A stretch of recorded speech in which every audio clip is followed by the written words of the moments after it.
that day you don't complain. You can't complain because people went through the same situation you went through and they stand strong. I spoke to you about the parable of the sower the other time. How there are some people that are planted inside thorns and they still grow. There are those that are planted all around which they grow. Don't tell me it's challenge. We all had challenge before. We suffered too. Don't tell me it's hunger. We went through hunger too. We do not have a high priest that cannot be touched by the feeling of our infirmities, because he was at all costs tempted like you and I. I told you, there is nothing you are going to tell me now that is an excuse, because I went through it times 2.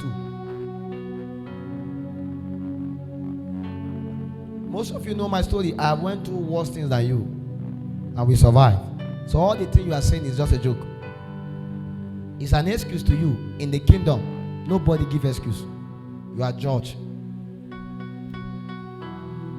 So the kingdom of God demands that you stand steadfast, because there is going to be a lot of challenge. And the Bible said at the tail end,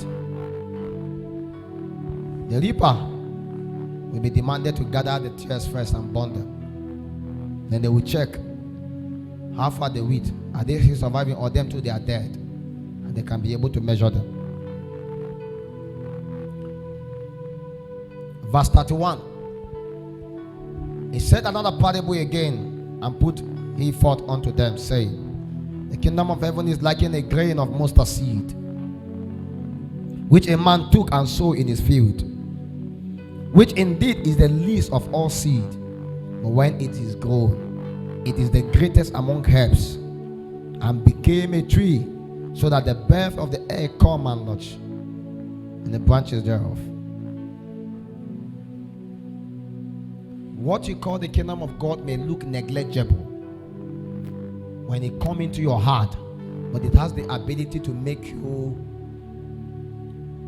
the sign and a wonder to the nation.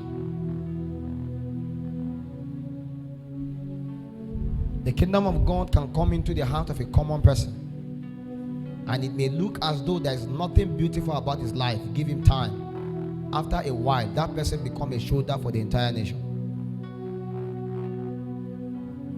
Common people like you, that's what you call yourself. Common, no problem. I agree. But as common as you are, if you allow the kingdom of God come into your heart and it remains, that common person will become the only hope of the whole generation. Joseph was a common man taken into slavery, but because of Joseph, the Bible says Potiphar prosper, and because Potiphar prosper, Egypt prosper.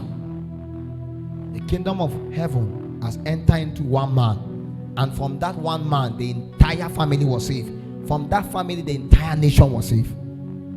You may be one, but you may be the only solution to Nigeria, and Tinubu may have to look for you with tears and money, because in the days God put the salvation of a nation upon one man. There is nothing other people can do.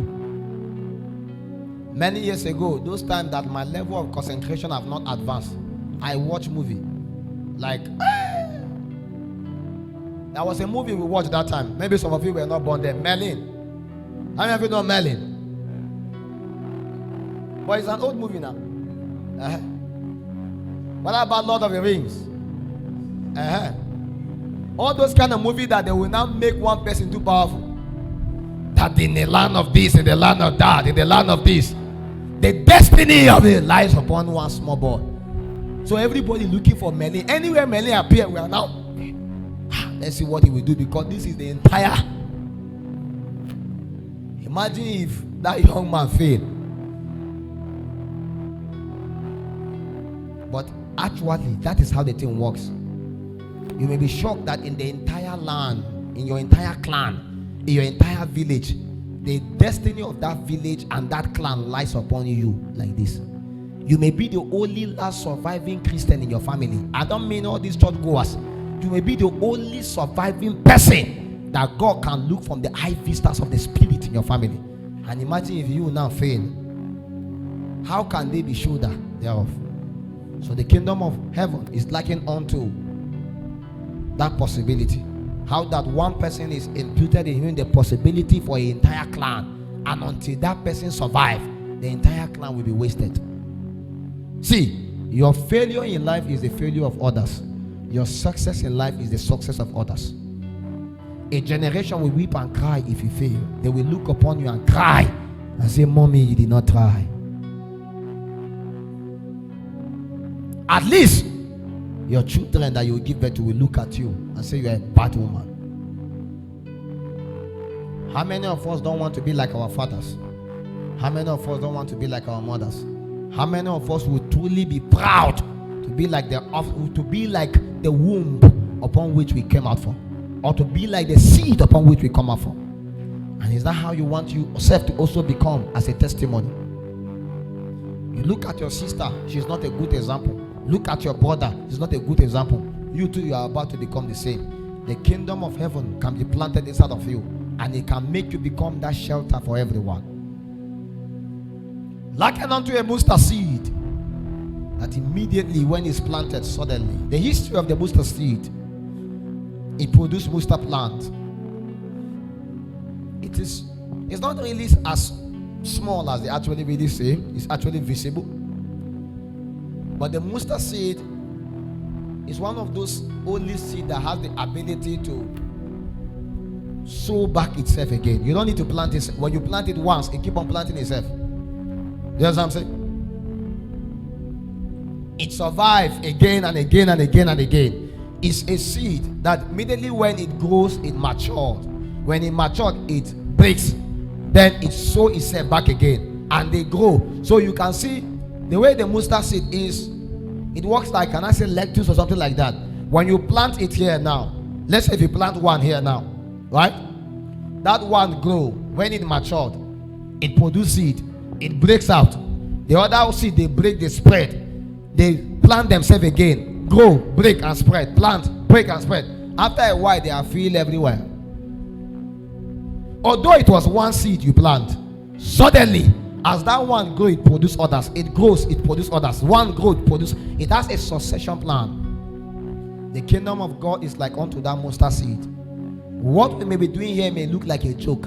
After the next 5 years, you wake up and realize that so many people are inflicted with the same virus, and many people carry this burden even more than you, that you think you started it. That's how the thing works.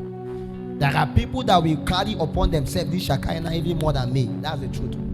When the kingdom of God come upon the heart of man, it reproduces itself again and again. But one person must be able to sustain the burden of it at least for a while until another generation is bettered. The problem we have, and why revival is not sustained, is because the bearers of it lose it before the baton is passed. How many revivals die before they have a succession? Just before the revival was in its clamor, suddenly the pioneers of it become proud and arrogant, and a mysterious fire come and consume the revival, and everything stopped. Just about to happen, and suddenly everything was shut down. What happened? They could have passed the baton. Jesus Christ was alone. After him, the apostles. After the apostles, it continued till it was passed down to you and I. What looked like a joke is what produced you and me now.